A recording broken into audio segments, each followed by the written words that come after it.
Bonjour à tous.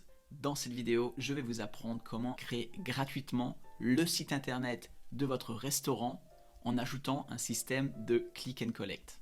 Ce site comportera un formulaire pour permettre aux visiteurs de votre site de choisir un ou plusieurs de vos menus, de passer commande en ligne afin de le récupérer ultérieurement et surtout de vous informer dès qu'une commande sera passée. En suivant les instructions que je vais vous présenter, vous pourrez alors créer exactement le même site de manière entièrement gratuite et tout cela vous prendra moins de 40 minutes. C'est parti.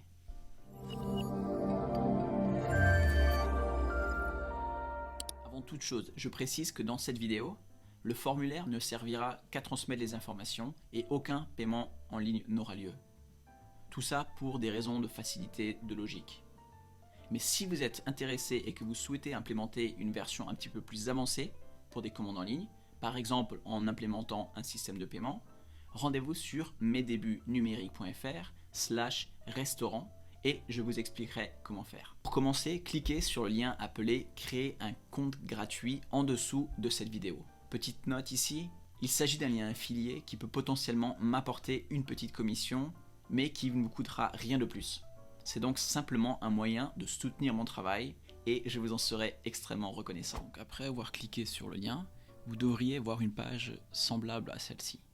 Si ce n'est pas le cas, cliquez sur se connecter. Ensuite, sur cette page, il vous sera demandé soit de renseigner vos données de connexion, donc à savoir votre adresse email et votre mot de passe que vous aurez défini au préalable, ou alors de créer un nouveau compte. Pour ce faire, soit vous pouvez utiliser votre compte Facebook, votre compte Google ou votre compte Apple, ça va vous permettre de créer un compte plus rapidement, ou alors vous décidez d'opter pour la méthode classique en cliquant sur s'inscrire. Vous verrez alors apparaître un certain nombre de champs sur la partie gauche.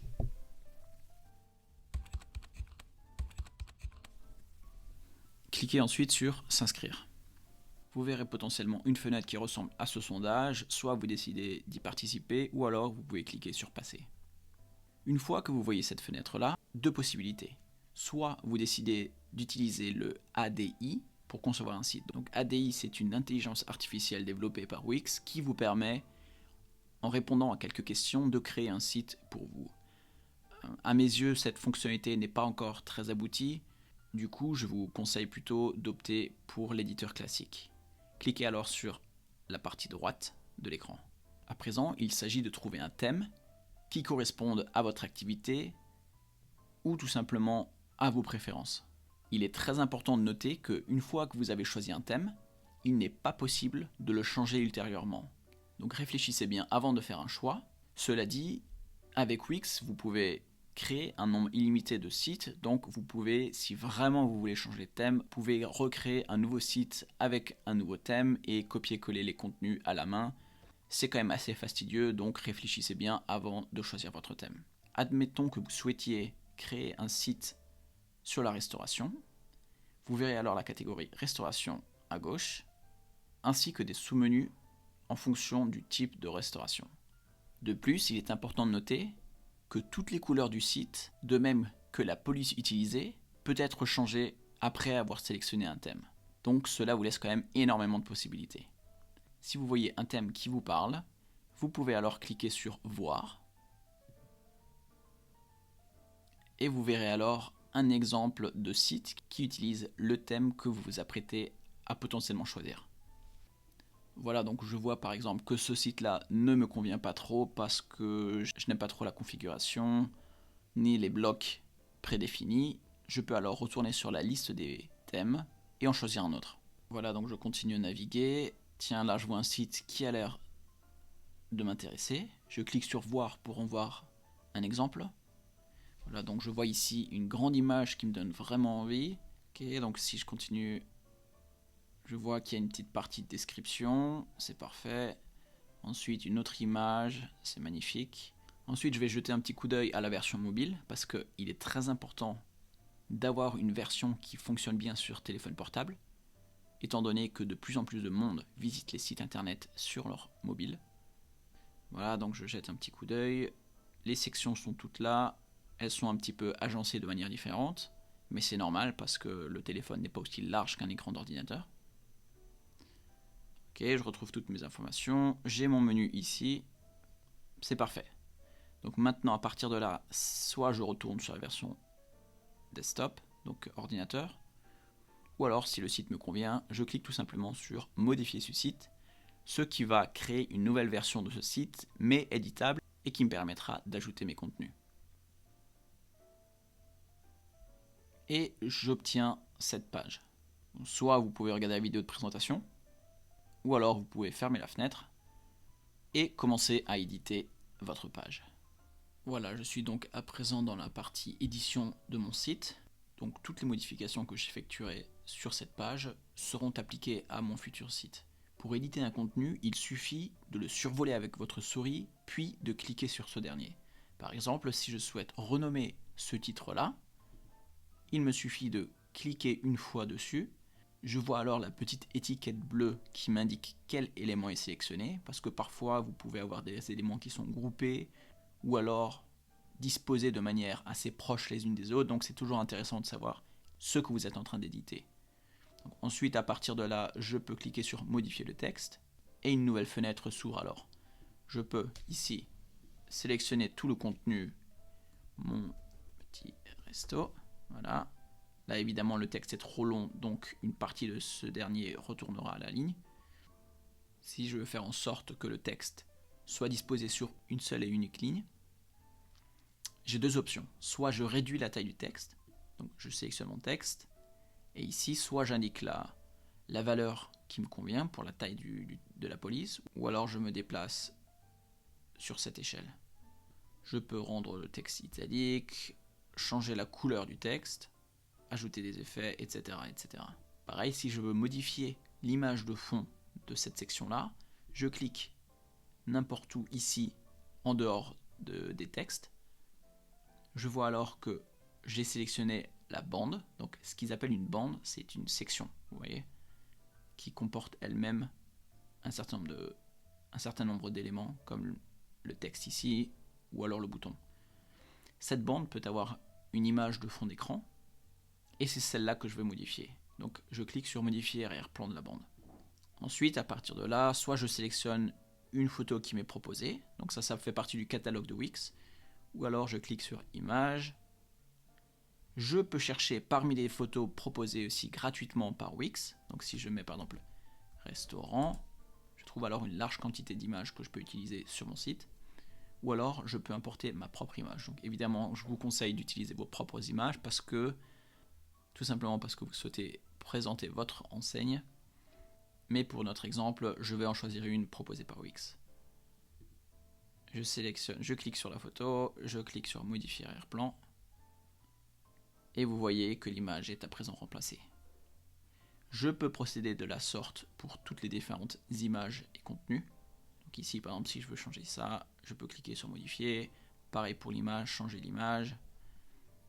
L'idée est la même partout. Si vous voulez par exemple ajouter un lien sur un texte, par exemple si vous avez un texte qui dit cliquez ici pour accéder au menu, vous aimeriez évidemment que l'utilisateur puisse accéder à cette page en cliquant sur le texte. Donc pour ce faire, il vous suffit de sélectionner le texte sur lequel vous voulez créer le lien, appuyez sur modifier le texte, et ici vous voyez cette petite icône. Cliquez sur cette dernière, et une nouvelle page s'ouvre alors. Vous avez à partir de là un certain nombre de possibilités, soit donc par défaut aucun est sélectionné, donc ce texte là ne possède aucun lien.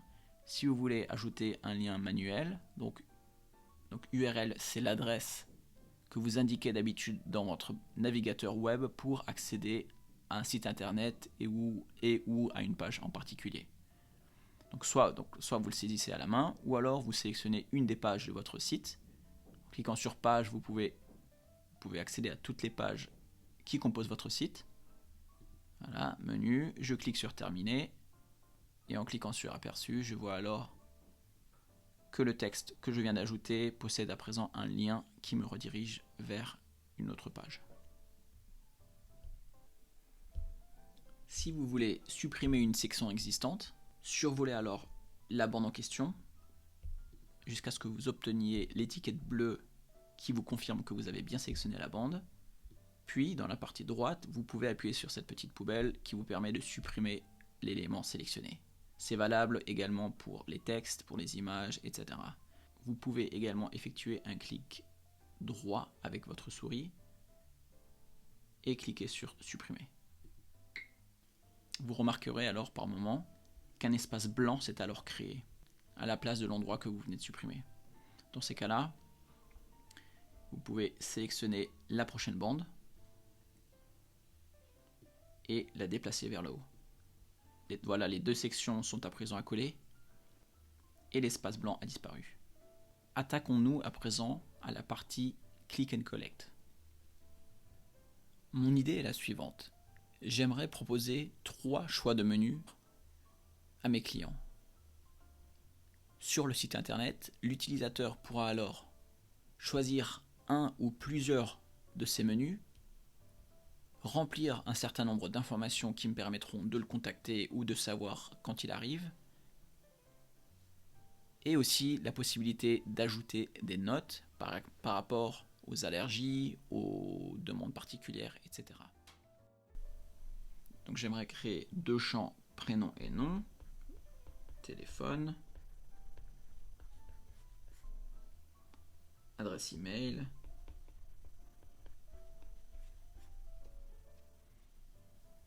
puis je dois pouvoir donner la possibilité aux visiteurs du site de choisir un ou plusieurs des menus. Donc admettons que j'ai 3 choix possibles. Menu 1, menu 2, menu 3. À côté de chacun de ces menus, je vais créer une liste déroulante avec la quantité de menus souhaités. Par exemple, j'aurai 0, 1, 2 ou 3. Disons que je m'arrête à 3. Pareil pour le menu numéro 2, 0, 1, 2, 3. Donc par défaut, la quantité 0 sera sélectionnée, mais l'utilisateur pourra changer cette quantité pour chacun des menus. Par exemple, l'utilisateur pourra dire je veux 2 menus numéro 1 et 1 menu numéro 2 et 0 menu numéro 3. Ensuite, j'aimerais aussi savoir vers quelle heure il souhaite venir retirer sa commande. Pour ce faire, je vais créer un autre champ sous forme de liste déroulant avec des tranches d'horaire au choix.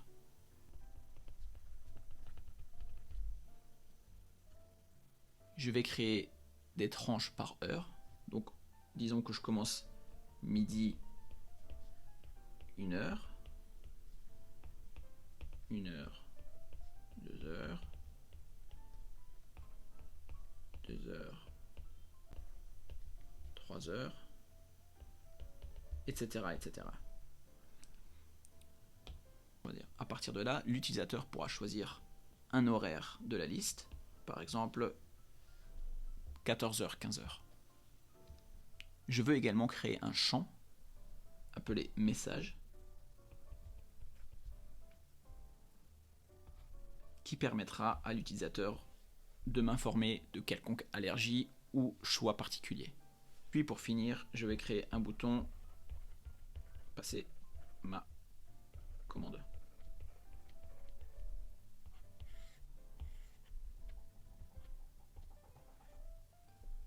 Quand l'utilisateur aura inséré toutes ces informations et aura cliqué sur passer la commande, cela va créer un email qui me sera envoyé directement par email. Donc maintenant, j'aimerais ajouter le formulaire que je viens d'imaginer. Pour ce faire, cliquez sur ajouter, puis en haut bande et contact. Sélectionnez alors une mise en page qui vous convient. Par exemple, j'aimerais avoir mon formulaire de contact et à côté de ce dernier, j'aimerais avoir le choix de menu pour que l'utilisateur puisse s'y retrouver facilement. Donc je clique sur cet élément qui va automatiquement l'ajouter à mon site en dessous des contenus existants. Ici, si vous voulez modifier le texte, vous sélectionnez, vous cliquez une fois sur le texte et cliquez sur modifier le texte.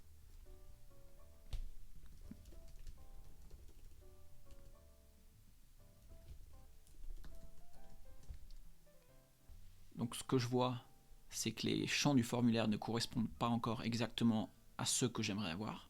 Je vais donc effectuer mes modifications en cliquant sur cette zone de formulaire. Vous voyez maintenant que la petite étiquette bleue indique que j'ai bien sélectionné le formulaire. Je clique sur ajouter un nouveau champ et vous voyez alors un certain nombre de champs que vous pouvez sélectionner et ajouter directement à votre formulaire. Donc nous, ce qui nous manque, c'est le champ prénom et nom de famille. Donc je clique sur nom de famille. Vous voyez qu'il s'est ajouté ici, mais c'est pas grave, on va les réordonner plus tard. On va déjà les ajouter au formulaire. Je remarque que le champ objet, j'en ai pas besoin. Je clique sur ce dernier et je clique sur la petite poubelle qui le supprimera. Voilà, donc je vois aussi qu'il nous manque le champ téléphone. Je clique sur ajouter un nouveau champ. Ici, je clique sur téléphone, ce qui m'ajoute le champ directement à mon formulaire. Maintenant, j'aimerais mettre un petit peu d'ordre au formulaire. Je clique sur le formulaire jusqu'à ce que l'étiquette formulaire soit sélectionnée, puis je reclique sur le champ en question. Parce que si vous ne cliquez pas une deuxième fois et que vous déplacez, vous voyez que tout le formulaire se déplace. Or, ce que je veux, c'est déplacer uniquement un champ. Donc je reclique sur le champ et à partir de là, je peux déplacer ce dernier. Donc je vais le mettre. Je vais le mettre un petit peu plus bas. Je vais remonter nom de famille. Voilà, je vois qu'il est trop large, donc je peux sélectionner le petit cercle à droite et réduire la taille. Voilà, je le mets à la même hauteur. Mon champ téléphone, j'aimerais le remonter. Je vais descendre le champ message, le champ d'email, et je vais le rendre, et je vais lui appliquer la même longueur qu'au champ téléphone. Donc voilà, donc pour les espacements, vous pouvez les gérer comme vous voulez, les monter, les descendre. Et vous voyez ici aussi la ligne violette qui vous aide à aligner les éléments. Donc si j'essaye d'aligner par exemple ce champ-là au nom de famille, vous voyez que quand il est à la même hauteur, la petite encre vient s'afficher et il y a comme un petit effet d'aimant qui vous aide, à bien aligner les contenus. Ensuite, j'aimerais créer les choix de menu. Je clique alors sur ajouter un nouveau champ. Je clique sur champ de base. Et là, je vais sélectionner menu déroulant. Vous voyez alors qu'un nouveau champ est apparu. Si je clique sur modifier ce champ, puis j'active afficher le titre du champ saisi, je peux lui donner un intitulé. Donc vous voyez ici, au-dessus, il y a un petit titre qui est apparu. Donc je vais dire menu 1. Si je referme ce menu et que je clique sur aperçu pour voir le rendu final de mon site, vous voyez qu'ici, maintenant, l'utilisateur peut choisir parmi une liste prédéfinie. Donc, je retourne à l'éditeur et je vais modifier le contenu de ces champs. Donc, j'ai cliqué une première fois pour sélectionner le formulaire, je reclique une deuxième fois pour sélectionner le champ en question, je clique sur gérer les choix. Voilà, donc ça c'était les 4 possibilités qu'on a vues tout à l'heure. Je vais les renommer, modifier le libellé, je vais appeler ça 0, 1, 2 et 3. Voilà, donc si je reclique sur aperçu, vous voyez maintenant que les valeurs ont changé. Une autre chose très importante à configurer, c'est que je veux que par défaut, 0 soit sélectionné. Parce que je veux que l'utilisateur soit confronté à la valeur 0 quand il accède au formulaire la première fois. Donc là, je clique sur modifier le champ. Et ici, dans afficher texte lors du chargement, je clique sur élément du menu déroulant. Vous voyez alors qu'il est passé à 0. Si je reclique sur aperçu, la première valeur du menu est alors sélectionnée. Maintenant, j'aimerais faire pareil pour le menu 2 et 3. Je sélectionne alors ce dernier. Et ici, je viens cliquer sur dupliquer. Un nouveau champ a alors été créé. Je vais le déplacer par là. Je clique sur modifier le champ, je le renomme en menu 2. Les valeurs restent les mêmes parce que je veux 0, 1, 2, 3.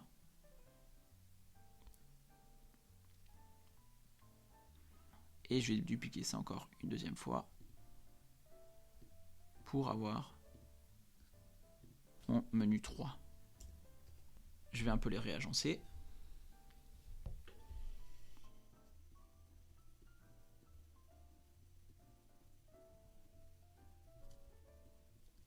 Voilà, donc regardons à présent à quoi ça ressemble.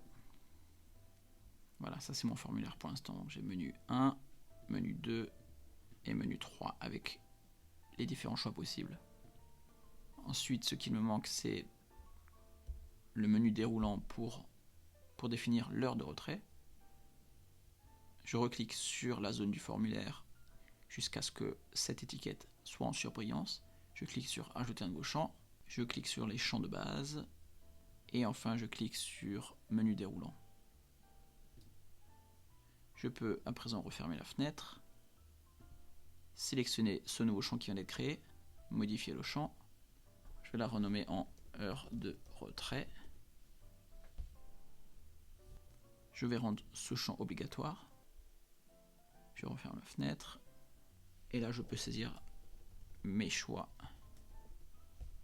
Je vais vérifier le rendu. C'est parfait. L'utilisateur peut maintenant choisir la tranche d'horaire qui lui convient. J'aimerais aussi changer l'intitulé de ce bouton-là. Je clique sur paramètres. Et ici, je peux renommer. Enfin, je peux aussi indiquer ce qu'il se passe après que le formulaire soit envoyé. Moi, j'aimerais afficher un simple message de confirmation qui va être intitulé « Merci pour votre commande ». Et voilà, à présent, mon formulaire est prêt. Une dernière chose, j'aimerais rendre certains champs de formulaire obligatoires pour m'assurer qu'il n'y ait rien oublié et que je puisse contacter les utilisateurs. Par exemple, le nom, je clique sur « Modifier le champ », obligatoire, c'est déjà le cas. Nom de famille, je vais le rendre obligatoire. Téléphone.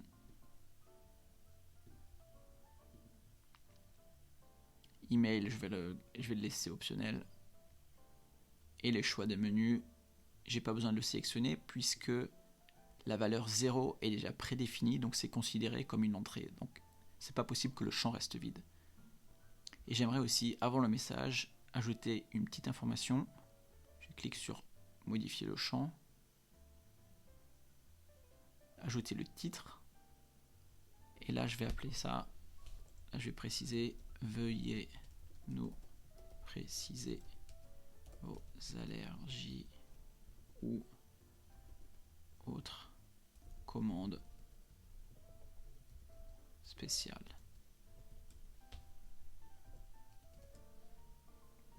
C'est parfait, vous voyez que le texte a été ajouté par là. En cliquant sur aperçu, il faut que j'ajuste un petit peu les espacements. Mais sinon, à part ça, tout est parfait. Je peux tester par exemple en appuyant sur passer ma commande. Vous voyez qu'un message d'erreur apparaît m'indiquant que les champs en rouge sont obligatoires. Maintenant, je peux juste modifier l'espace un petit peu vers le bas. Je vérifie à quoi ça ressemble. C'est déjà beaucoup mieux. Voilà, l'utilisateur peut passer sa commande ici. Voilà, donc maintenant ce que j'aimerais faire, c'est sur la partie droite du site, ajouter le menu en question. Je retourne sur l'éditeur. Je clique ici sur cette zone où vous voyez que la bande est sélectionnée. Je reclique une deuxième fois et là alors c'est la colonne numéro 2. Donc vous voyez qu'il y a la colonne 1 et 2. À partir de là, j'aimerais retirer le fond d'écran parce que ça ne m'intéresse pas. Je vais cliquer sur modifier l'arrière-plan et sélectionner aucun. Voilà, donc je peux refermer cette fenêtre. À la place de ça, je vais vous montrer deux possibilités d'ajouter votre menu. La première sera sous forme de texte. Donc je clique sur ajouter texte et je choisis une taille qui me convient, par exemple celle-ci. Voilà. Donc un nouveau composant texte a été ajouté. Je vais le déplacer dans ma zone. Vous voyez que là, avant que je relâche, il y a marqué attaché à la colonne, donc c'est exactement ce que je veux. je peux dire soit il va à la colonne de gauche, soit à la colonne de droite. Donc je relâche. Je peux le réagencer, augmenter la largeur et la hauteur, et puis le déplacer.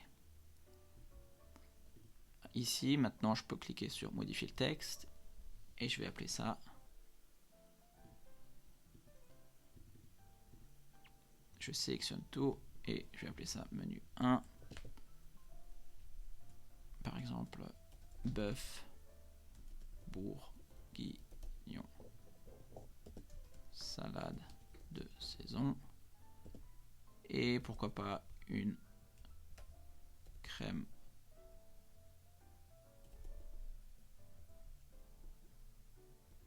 brûlée en dessert. Tout ça pour 7,20 €. Puis à la ligne, menu numéro 2, etc. Donc vous pouvez faire pareil. Là, je vais tout simplement copier, coller les contenus pour économiser un peu de temps.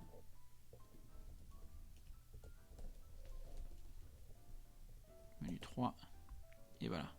Donc maintenant, j'ai mes menus à droite et l'utilisateur peut effectuer sa sélection sur la gauche. Je peux, si je modifie le texte, par exemple, le menu, je vais l'avoir un petit peu plus grand. Voilà, je vais le rendre gras. Le texte, le prix, je vais le rendre italique. Pareil pour les autres. Voilà, vous avez compris l'idée.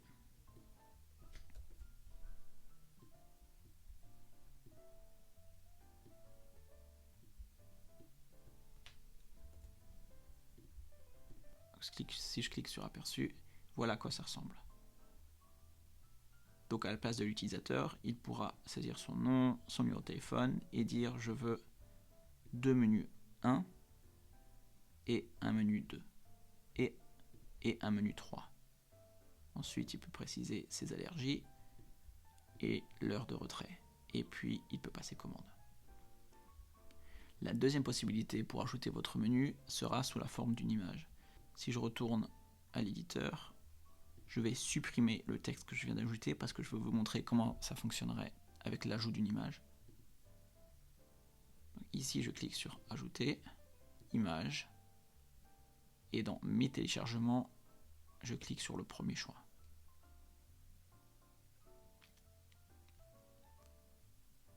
Ici, vous pouvez importer un nouveau média. Cliquez sur importer et sélectionnez votre menu. Donc ça sera votre image.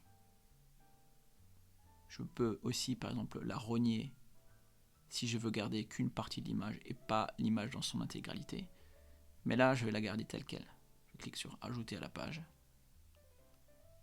Voilà, donc ce que vous voyez, donc ce que vous constatez, c'est que l'image est immense, elle est beaucoup trop large par rapport au contenu. Donc voilà, donc vous voyez que c'est l'image qui est sélectionnée. J'attrape alors le cercle blanc jusqu'à ce que vous voyez cette flèche là et vous déplacez l'image pour la réduire en taille. Voilà, c'est mieux. Je vais maintenant déplacer cette image pour l'attacher à la colonne de droite. Voilà. Et maintenant, je peux l'agrandir pour l'ajuster à la taille de ma colonne. Ok, je vais regarder à quoi ça ressemble. Et voilà, c'est pas mal du tout. Une petite information supplémentaire est très importante, c'est ici. Vous voyez cette zone définie par des pointillés. Évitez d'y ajouter des contenus. Par exemple, ne faites pas ça. N'élargissez pas la photo afin de la déposer dans cette zone-là. Gardez-les bien en dehors parce que sur certains écrans, selon la taille de l'ordinateur et de l'écran de l'utilisateur ou du visiteur du site, cet utilisateur ne verra potentiellement pas le contenu quand il est dans cette zone-là. C'est tout simplement dû au fait que votre site internet va se redimensionner selon la taille de l'écran. Donc ne faites pas ça. Mon site internet version ordinateur est à présent prêt. Par contre, il est très important de vérifier à quoi ressemblerait ce formulaire sur téléphone portable. Cliquez alors ici sur passer au mode mobile. La fenêtre va alors se redimensionner et simuler un téléphone portable. Donc, on va se concentrer sur la partie formulaire. Je vois par exemple que le nom de famille est agencé de manière un petit peu bizarre. Je vais donc cliquer une première fois pour sélectionner le formulaire, une deuxième fois pour choisir le champ. Je vais l'aligner à gauche et en agrandir la largeur. Voilà, c'est mieux. Voilà, c'est pas mal. Ensuite, une autre chose, j'aimerais afficher le menu au-dessus de mon formulaire parce que je veux que l'utilisateur puisse d'abord voir la sélection possible et ensuite lui offrir la possibilité de faire son choix. Alors pour ce faire, je vais cliquer sur la colonne 2. Voilà. Vous cliquez sur Gérer colonne et ici vous pouvez changer l'ordre. Donc si je clique sur la flèche vers le haut, déplacer vers le haut, voilà, je vois que maintenant mon menu est affiché avant le formulaire de contact. C'est exactement ce que je voulais, donc c'est parfait. Je peux voir à quoi ça ressemblerait sur téléphone portable. Donc maintenant j'ai mon menu et en dessous j'ai mon formulaire de contact. C'est parfait. Une chose à savoir, c'est que si vous envoyez un formulaire en passant par l'aperçu, rien ne sera envoyé. Il faut pour cela que vous publiez votre site internet. Admettons que vous ayez terminé votre site internet, cliquez sur Publier, puis cliquez sur Voir le site. Voilà donc le site internet que je viens de créer avec le formulaire en question. Donc si maintenant par exemple je simule une requête avec des données au hasard,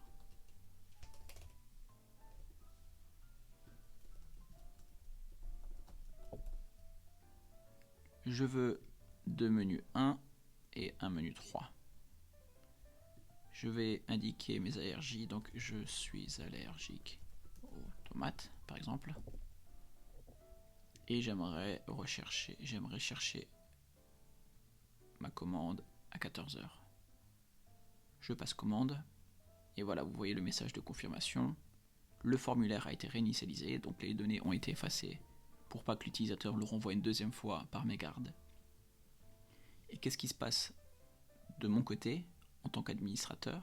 Si j'accède à mon adresse email, je vois qu'un nouvel email est entré.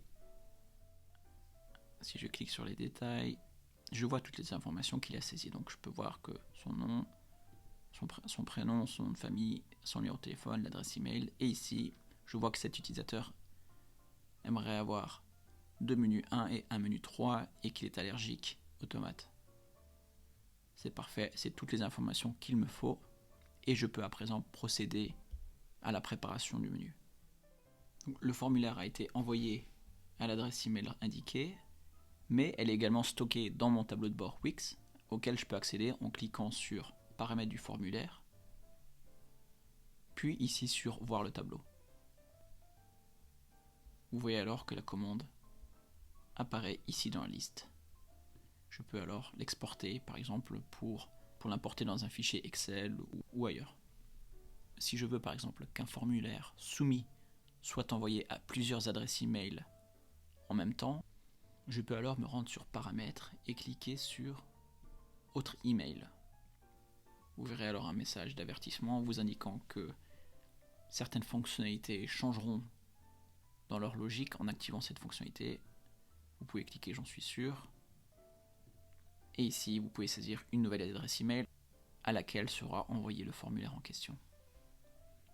Une fois que vous êtes prêt, vous pouvez publier votre site. Et c'est parti. Vous savez à présent comment créer un site fonctionnel qui permet aux visiteurs de votre site de passer commande. Les informations seront envoyées directement à votre adresse email ainsi qu'enregistrées directement dans votre tableau de bord Wix. Petite précision supplémentaire, si vous n'avez pas encore de nom de domaine, donc le nom de domaine c'est par exemple monpetitresto.fr, ou que vous vous demandez tout simplement comment partager le site internet que vous venez de créer, alors je vous invite à regarder la vidéo dans laquelle je vous explique exactement comment faire. Cliquez pour cela tout simplement sur le lien qui s'affiche maintenant ici sur cette vidéo et je vous expliquerai comment faire. Si vous voulez consulter davantage de tutoriels ou de guides pour créer une belle présence digitale pour votre restaurant par exemple, rendez-vous sur mesdébutnumériques.fr/restaurant. À bientôt, Fred.